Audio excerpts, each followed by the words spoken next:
Goizeko 6ak ziren, oraindik ilun zegoen. Zu jaikitzen zinen beti lehengo. Etxea isilik zegoen, gu lo. Aita ere bai.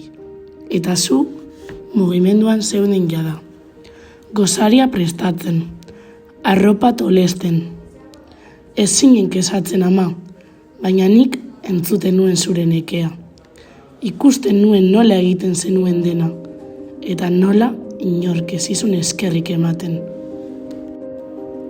Egunaren zama zure gainean, beti bakarrik. Aitak ez zuen ezer esaten, ez zuen galdetzen, ez laguntzen.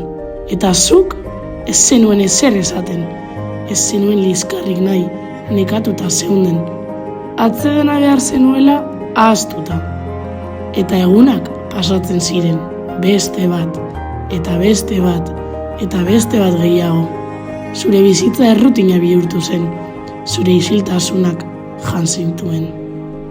Zure irribarrea noiz galdu zenuen ama, eta hala ere hemen zeunden, zutik, indartzu. Mundua zure bizkarrean eta kesarik ez. Baina nik ikusi zintudan ama, zure begirada nekatua, zure eskuak beti lanpetuta, zure ahotsa isiltasunean galduta. Orain handia naiz, eta badakit ez zinela superheroi bat. Dena egita ez zen bera aukera. Eta orain hemen dago, zurekin, zure alde. Ama, zuk ere bai, zuk ere eskubidea duzu zoriontzu izateko. Ez zara ikusezina, ez zara makurtu behar gehiago. Nik entzuten zaitut, nik ikusi zaitut, eta ez dut ahaztuko ama, maite zaitut.